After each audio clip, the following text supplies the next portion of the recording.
Bienvenue mesdames et messieurs à votre magazine d'investigation, la version originelle. Version originelle, c'est votre magazine qui vous donne toute l'actualité. Vous êtes politicien, artiste et musicien, vous êtes de la société civile, votre magazine où vous allez donner votre opinion sans être contraint. La version originelle passe chaque lundi à partir de 17h juste et la rediffusion le vendredi à la même heure. La version originelle, votre opinion compte.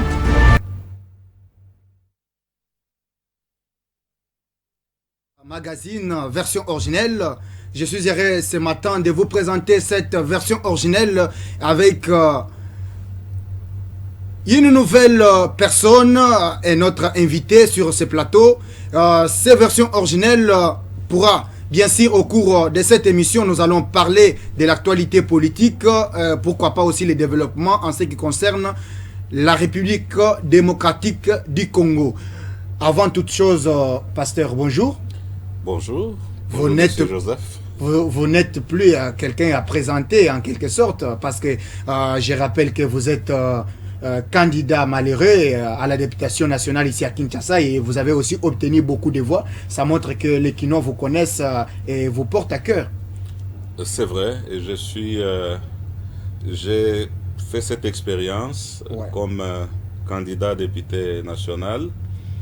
C'était un contexte difficile et tout le monde l'a affirmé. Nous étions divisés en dernière minute alors qu'au départ on était bien parti comme un groupe solide. Genève nous a divisés et à la fin les résultats étaient ce que nous avons connu. Mais une consolation parce que le candidat président de la République qui a gagné les élections était un des nominaires des troupes. Voilà. Et nous avons décidé immédiatement à nous détacher des autres pour appuyer son action, appuyer son pouvoir, raison pour laquelle d'ailleurs nous sommes retournés tous à la maison du départ qui est l'UDPS. Au moins je pense que cette fois-ci vous êtes retournés à la maison et oui. Vous étiez les brebis égarées. Non, pas du tout, on n'était pas brebis égarés. D'ailleurs, l'expérience des urnes nous l'a démontré. Au fait, on était victime d'une situation de dernière minute. Genève nous a divisés et pourtant, au départ, nous étions tous ensemble. Donc, heureusement que Dieu avait aussi son choix et heureusement que les choses se sont récupérées et nous sommes retournés à la maison comme... Je l'espère bien que à la maison, on vous a quand même accueilli. Vous êtes habitués quand même. Oui, ça va. La maison est là, même si on n'a pas toujours obtenu la carte des membres. Mais je crois que c'est une question de... Quand même, vous avez rempli les formalités pour en avoir. Bien sûr, bien sûr. Merci beaucoup. J'espère que nous allons effectivement parler beaucoup de choses avec vous, partager au cours de cette émission. Mais avant toute chose, je voudrais qu'on brosse quelque chose en ce qui concerne la mort. La mort, là, je parle de nos concitoyens, nos frères et sœurs de l'Est qui sont en train d'être massacrés par nos frères du Rwanda. Alors, je vais d'abord demander à la régie de nous balancer ces images et par après, je vais donner la parole à mon invité qui est le pasteur Jean Tchibob.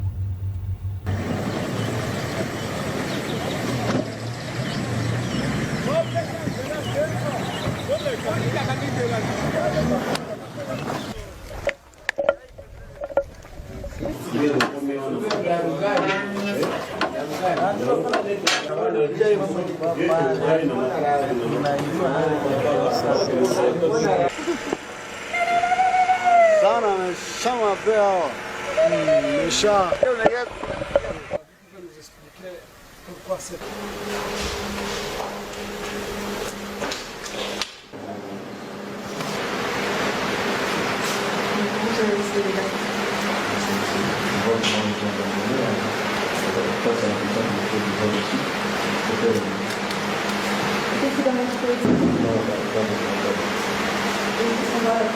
C'est une ligne.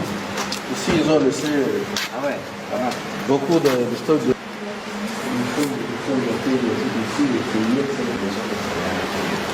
Il y a d'autres là-bas. Télévision. Ah, kuna kata sema.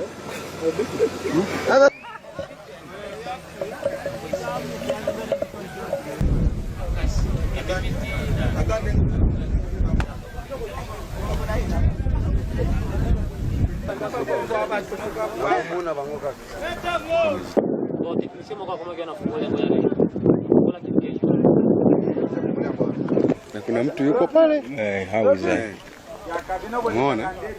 Ile pale ni mizaili ya nani?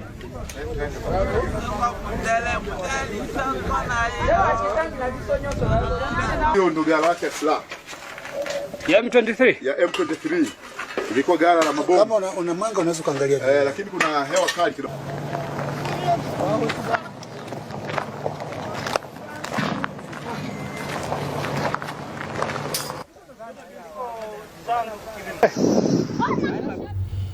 Pasteur Jean Chiboua, vous êtes aussi serviteur de Dieu. On se demande, qu'est-ce que les Rwandais cherchent au Congo? Parce que beaucoup d'années, on pensait peut-être... ils étaient toujours derrière les gens. Mais aujourd'hui, c'est clair et net, c'est la République du Rwanda qui est en train de massacrer les Congolais de l'Est du Congo. Oui, c'est ça qui est dommage parce que le Rwanda et le Congo ont vécu pendant plusieurs années comme deux nations voisines. Okay. Il n'y a jamais eu ce problème avant une certaine période. Et on a vécu avec nos amis rwandais et beaucoup de Congolais d'origine rwandaise. Okay. On n'a pas vu qui a massacré qui. Mais depuis un temps, il semble que ceux qui font la guerre à l'Est, bien sûr, ils cherchent la richesse du Congo. Ouais. Parce qu'on a découvert plusieurs minéraux, plusieurs richesses sur les territoires congolais. Et les pays voisins profitent justement de ça pour massacrer la population congolaise. Aujourd'hui, nous devons d'abord encourager nos forces armées qui sont au front. Effectivement. Parce que nous croyons que c'est leur devoir, bien sûr, mais surtout, il y a beaucoup de sacrifices dans le rang de nos forces armées congolaises. Avec la volonté du chef de l'État, nous croyons que avec le soutien aussi de la population, notre armée va avoir la victoire sur ces mouvements négatifs qu'on appelle M23. Avec plusieurs décisions que le gouvernement vient de prendre, entre autres, d'abord découper les relations bilatérales avec la République du Rwanda, suspendre les vols Rwanda Air, et d'autres aussi décisions. Je ne sais pas, est-ce que ça peut quand même changer quelque chose? Parce qu'il y a certaines personnes qui pensent que tout ça, c'est toujours les discours politiciens. Est-ce qu'on ne peut pas passer à l'acte, attaquer aussi les Rwandais? Parce que quand même, on est parti au-delà quand même. Oui, bien sûr, parce que certainement, ça va changer la donne. Parce que si le Rwanda voit déjà ses intérêts attaqués, c'est-à-dire il voit que le Congo ne reste plus comme dans le passé à contempler. Le Congo est décidé à défendre son territoire. Le Congo est prêt à faire des embargos sur les intérêts économiques du Rwanda. Okay. Certainement que la situation va changer. Et nous encourageons les choses dans ce sens-là. Nous voulons que désormais, le Congo se prenne en charge. Et nous sommes contents, moi j'ai entendu, je vois dans l'image comment nos forces armées sont motivées à aller jusqu'au bout. D'ailleurs, quelqu'un disait, cette fois-ci, nous allons aller jusqu'au bout. Ça, c'est vraiment intéressant, c'est vraiment important. C'est ce qu'il fallait faire depuis très longtemps. Voilà, au lieu de rester toujours dans des histoires inutiles. Bien sûr, bien sûr. Bon, ce ne sont pas des histoires vraiment inutiles, c'est qu'il y avait la diplomatie qui était en marche. Le chef de l'État avait la vision de prêcher d'abord la paix, voilà, et de montrer qu'à travers à travers la paix, nous pouvons développer nos pays.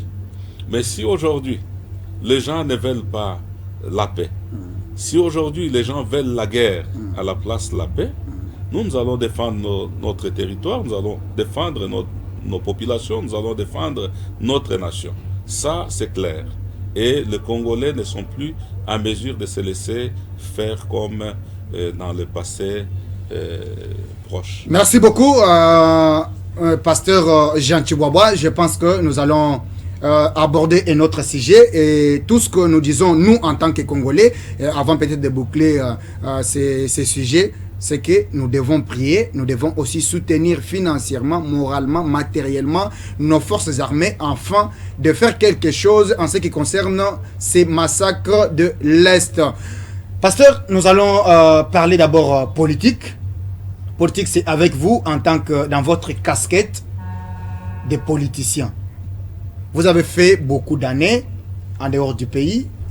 Et vous étiez toujours combattant de l'île de Perse selon les informations à notre possession, jusqu'à ce que la Genève puisse vous séparer et vous êtes rentré au pays après avoir échoué les élections au niveau national, bien que soutenu, comme je le disais tantôt, par les Quinois. Cette fois-ci, vous revenez avec la force.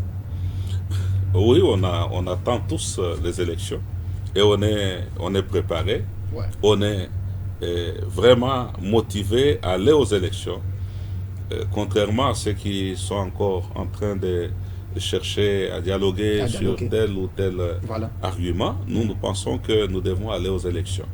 Le pays a tout fait pour que les élections aient lieu en 2023. Et nous venons de traverser une période difficile, la période de pandémie. Nous, à un certain moment, on se disait, est-ce que ça va être possible?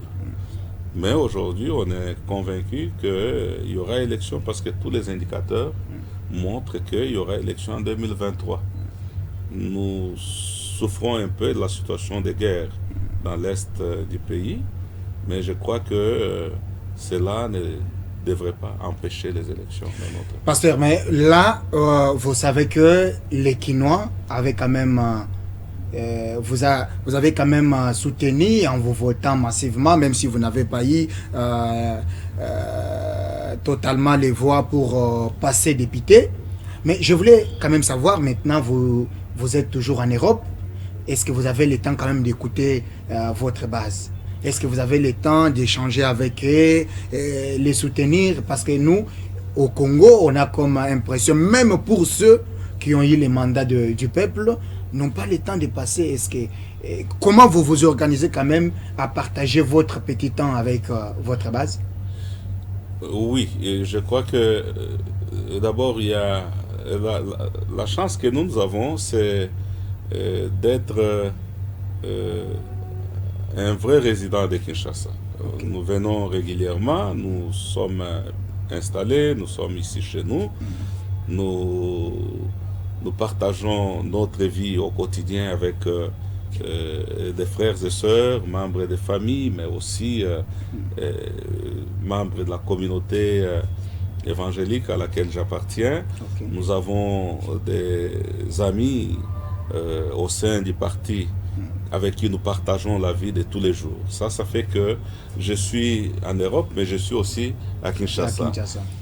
Raison pour laquelle je me dis, moi, je suis prêt pour les élections. Okay. Et notre base, moi j'ai une base naturelle. Okay. Hein, j'ai une base naturelle qui est mon parti, mais aussi il y a des bases que nous avons dissimulées un peu partout dans la ville de Kinshasa. Nous avons vraiment des personnes qui sont aussi motivées, préparées à aller voter massivement pour leurs candidats. Même si le parti, il me semble que votre parti a connu beaucoup de départs massifs après celui de Jean-Marc Kabound. J'espère que vous êtes au courant de tout ce qui se passe au parti. Je n'ai pas vraiment cette information. Mais il y a eu des démissions, il y a eu des gens qui ont estimé, qui ont été lésés, qui ont pensé peut-être que avec le départ du président Jean-Marc Kabound, nous, on peut tout simplement claquer la porte. Non, je ne pense pas que quelqu'un soit parti parce que tel ou tel autre est parti. Ouais. On n'adhère pas à un parti par rapport à un individu. Ouais. Hein? Jean-Marc, c'est notre frère, c'est notre ami. Et je ne pense pas que quelqu'un soit parti du parti parce que Jean-Marc est parti. Je ne pense pas. Et je n'ai pas cette information, moi, en ce qui me concerne. En ce qui me concerne, s'il y a quelqu'un qui devait partir à cause d'un frère, un parent proche, moi, j'allais être un de ceux-là parce que Jean-Marc est de chez moi. Vraiment. Vous voyez? Donc, je ne pense pas que quelqu'un soit parti du parti, quitte l'UDPS à cause d'un individu.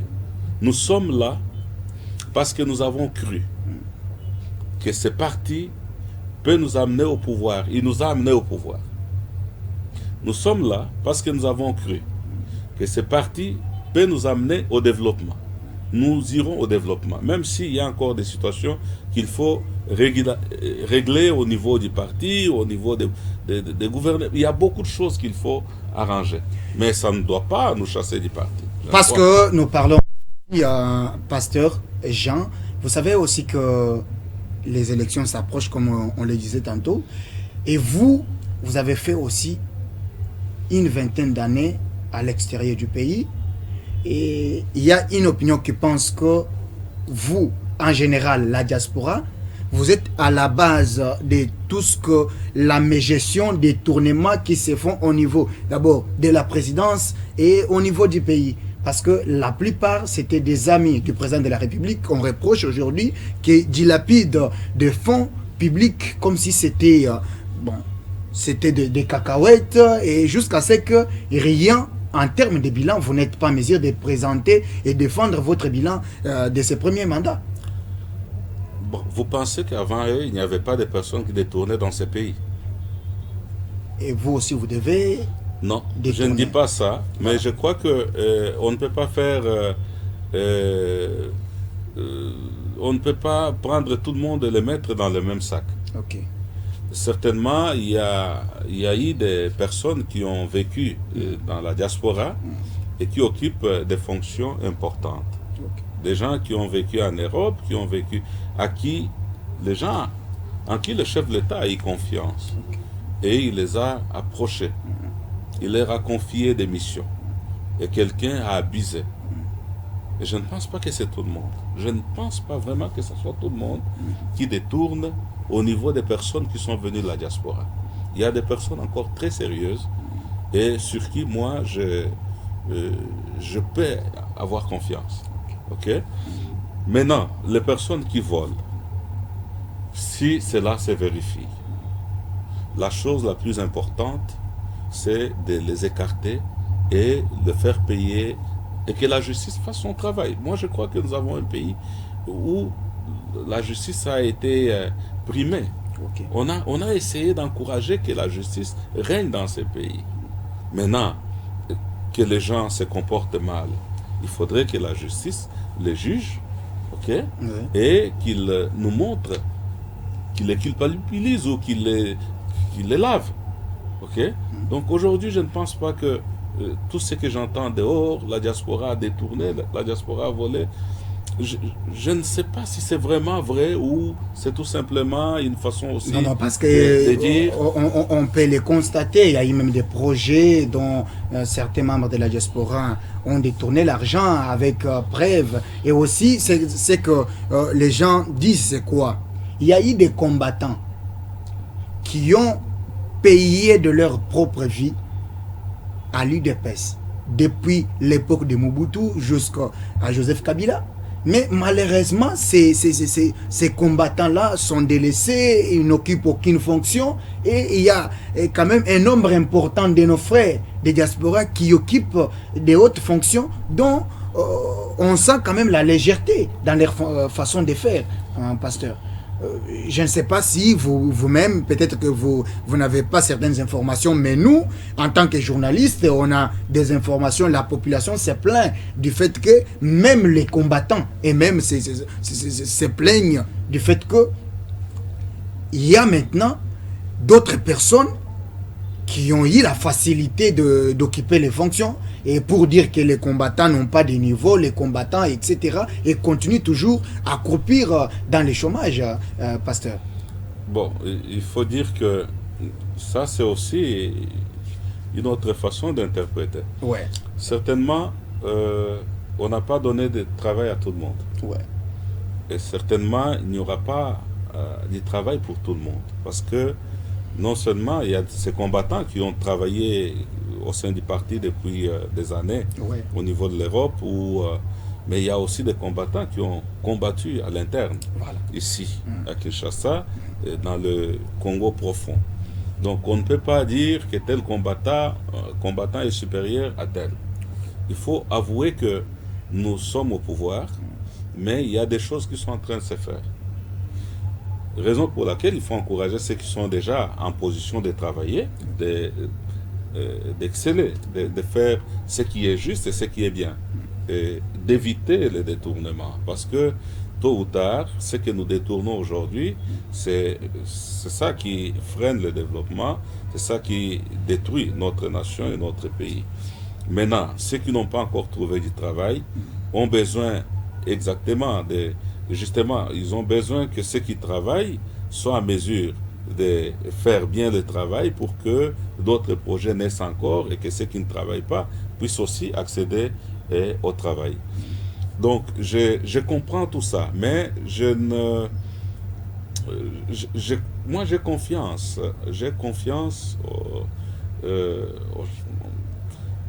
en justice, j'ai confiance aussi en ceux qui sont autour du chef de l'État, parce que nous devons conserver le pouvoir, nous devons aider le chef de l'État à avoir un deuxième mandat, nous devons faire tout ce qui est juste pour que demain la population admire ce que nous sommes et nous prime, raison pour laquelle personnellement, je ne suis pas en mesure de vous dire vraiment qui a détourné, qui n'a pas détourné, est-ce qu'il a vraiment détourné, est-ce qu'il n'a pas vraiment détourné. C'est le travail de la justice. Je n'ai pas le moyen de le savoir.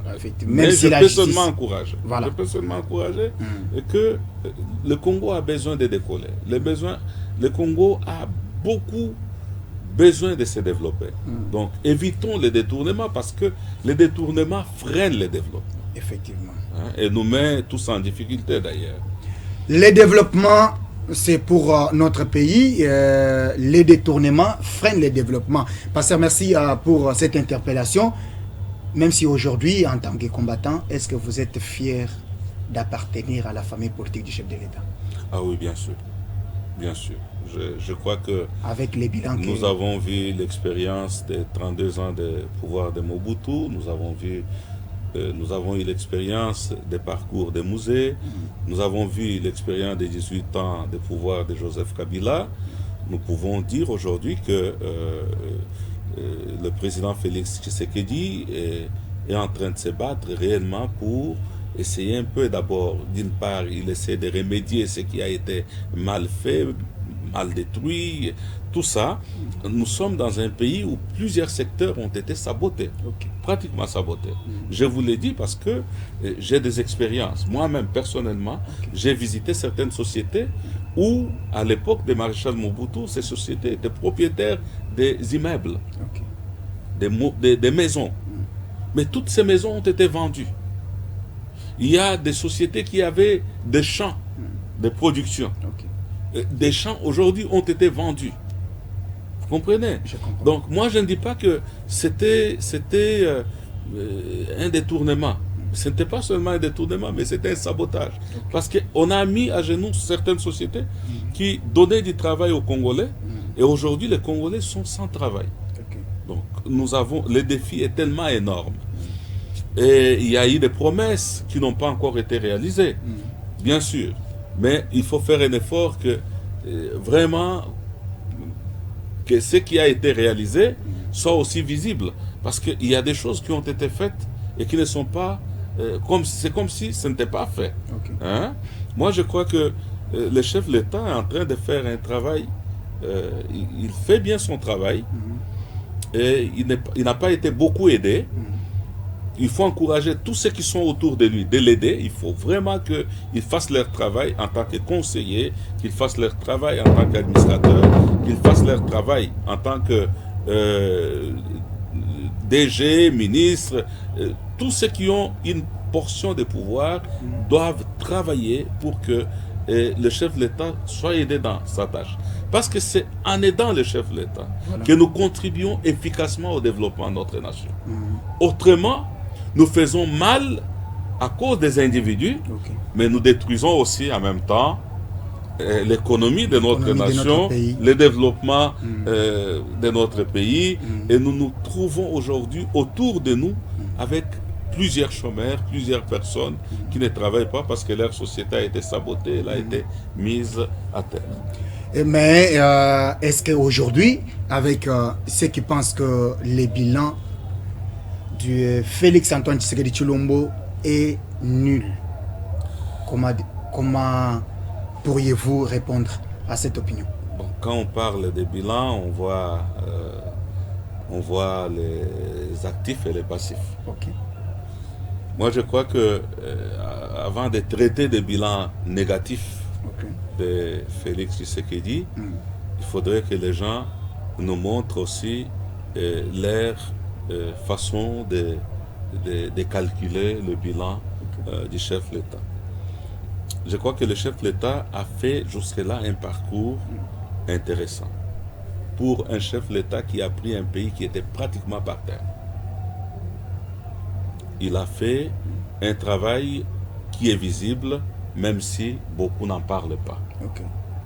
La communication aussi du chef pose problème. Et lui-même, il va nous parler de son bilan d'un moment à l'autre. Parce que chaque jour, il travaille à améliorer son action. Aujourd'hui, je crois que le Congo doit se réaliser qu'il est en train de s'élever.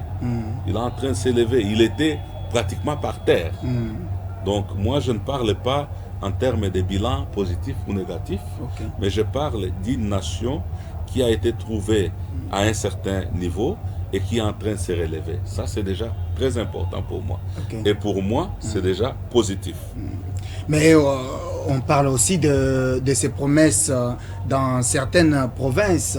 Il y a par exemple les 5 provinces du Grand Kasaï où le Félix Antoine Tshisekedi Tshilombo a été massivement voté. Et aujourd'hui, il n'y a aucun projet qui visiblement est en train d'être achevé et qui peut quand même apporter l'espoir au peuple kassaïen qui ont été meurtris, marginalisés par les pouvoirs de Kabila.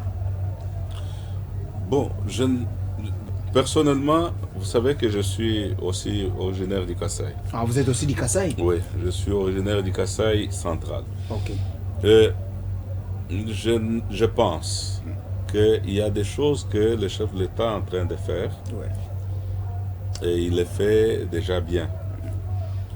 Nous devons tout simplement rester unis autour de son action, mais aussi encourager ceux qui ont une portion de pouvoir et qui travaillent autour du chef de l'État d'être sensibles à toutes les provinces bien sûr, mais aussi surtout à des endroits où le chef de l'État a fait des promesses fermes.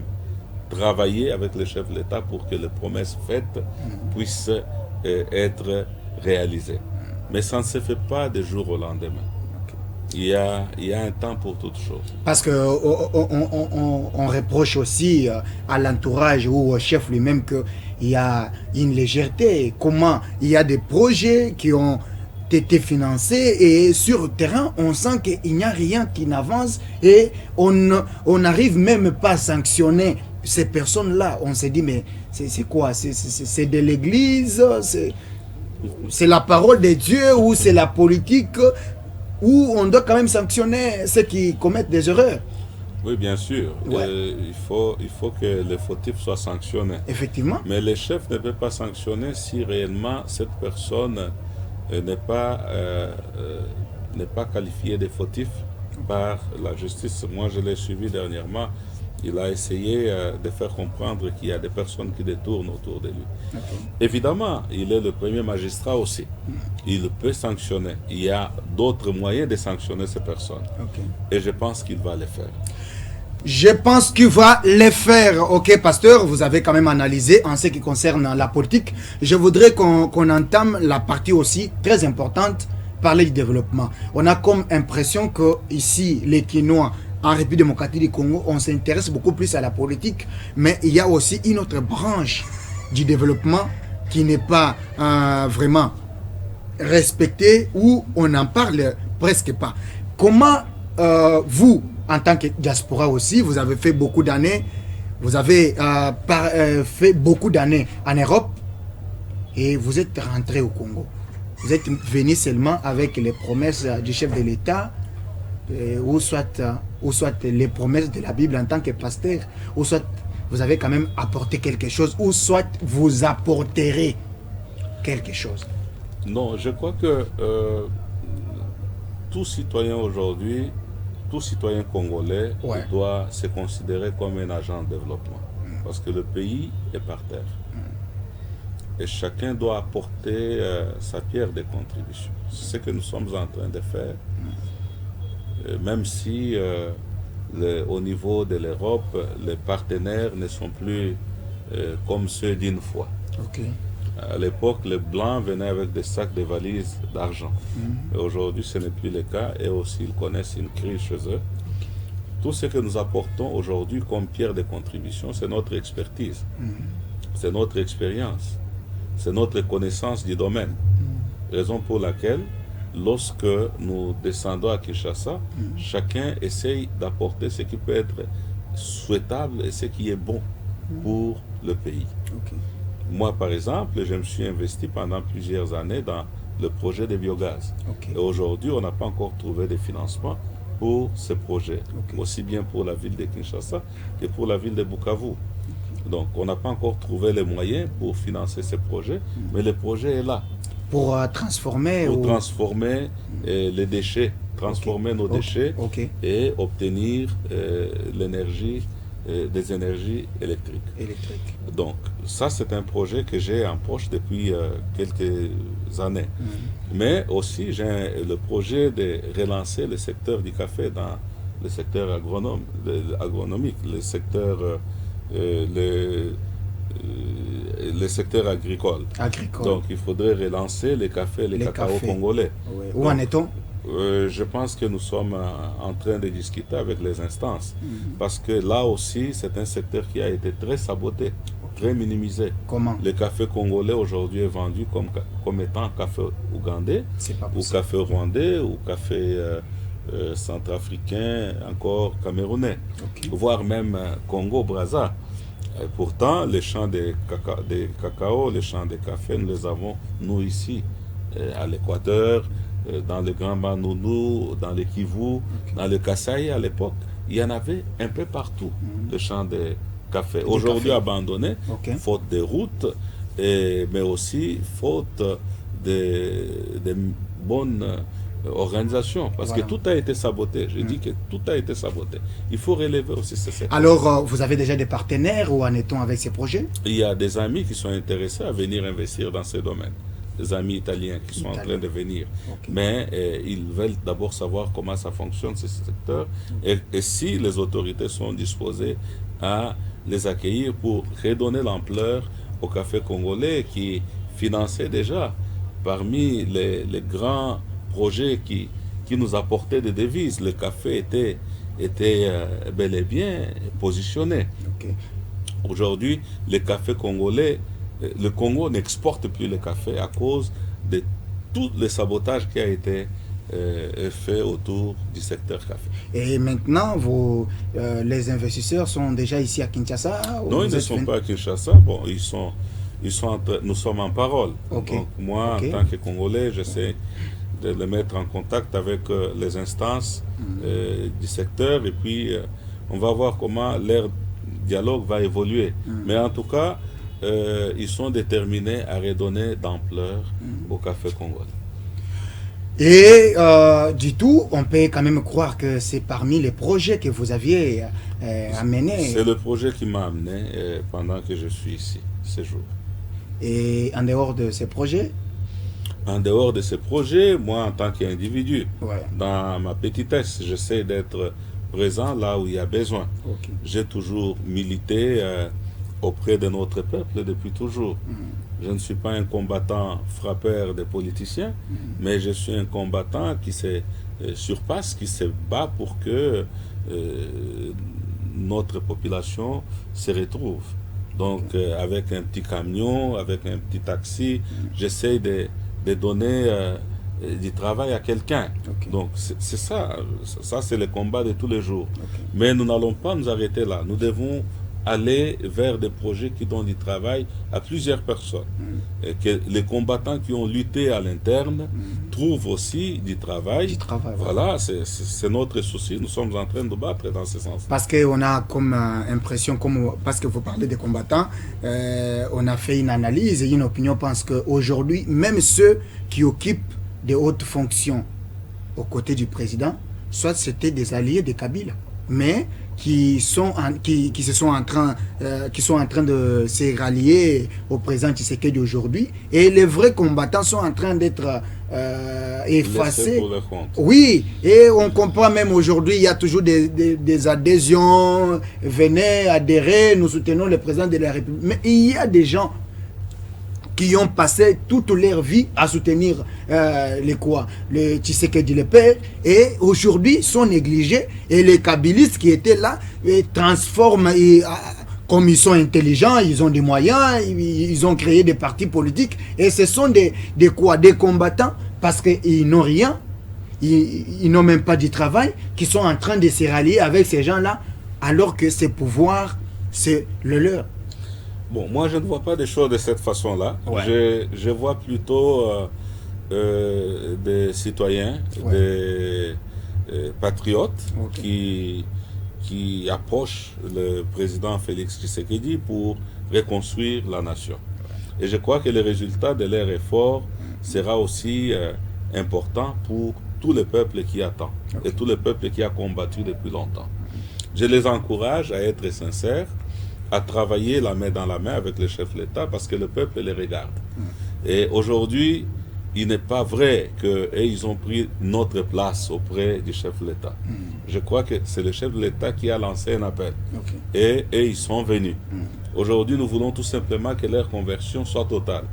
Et que le travail bien fait puisse aussi, justement, apporter un bénéfice au peuple qui attend avoir du travail, qui veut voir sa vie changer. Le changement que nous avons toujours voulu, nous pouvons l'obtenir grâce à leur conversion et grâce à la vision chef de l'État que nous soutenons d'ailleurs. Effectivement, c'est votre façon de voir les choses. Alors, en Europe, où vous avez passé beaucoup de temps, vous êtes principalement dans quel pays? Je vis depuis 5 ans aujourd'hui en France. Je vis dans la ville de Dijon. Et après avoir passé quelques années en Italie, où j'étais très engagé, beaucoup plus engagé au sein de l'Église. Et c'est là où toute la famille se trouve? Ma famille et moi, nous vivons à Dijon.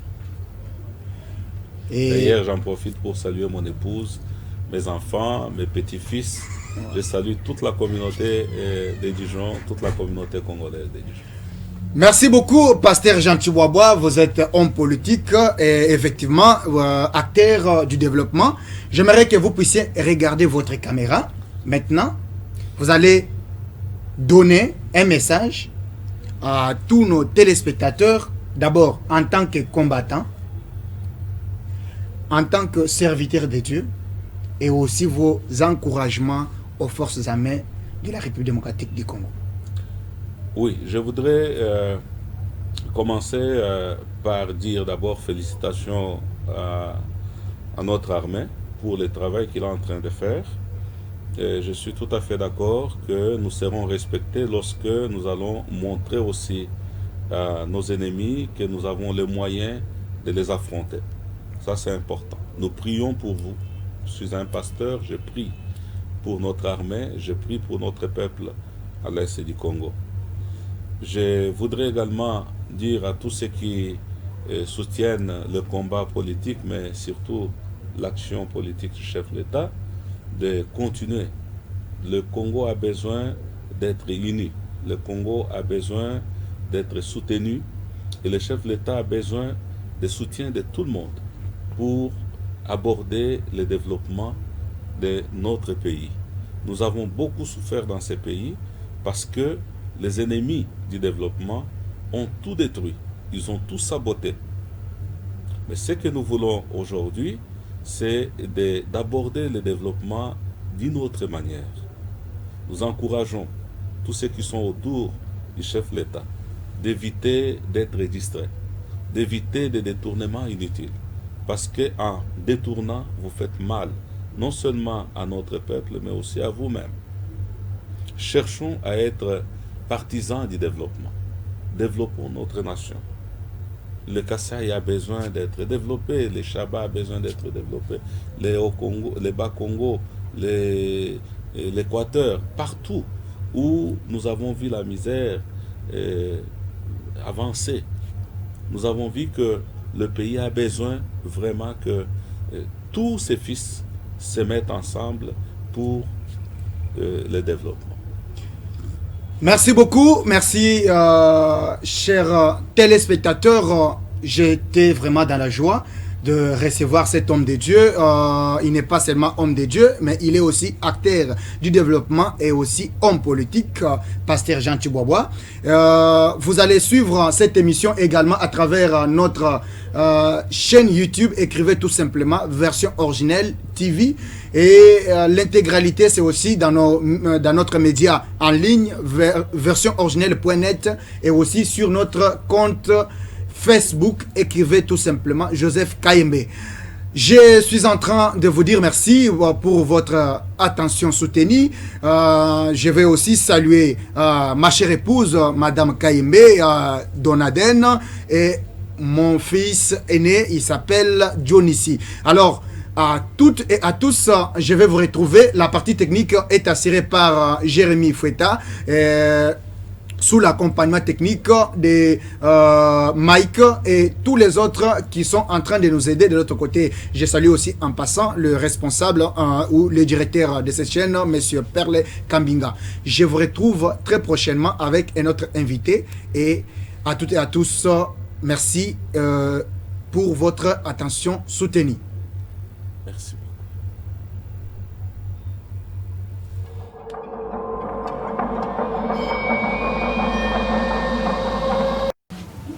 Bienvenue mesdames et messieurs à votre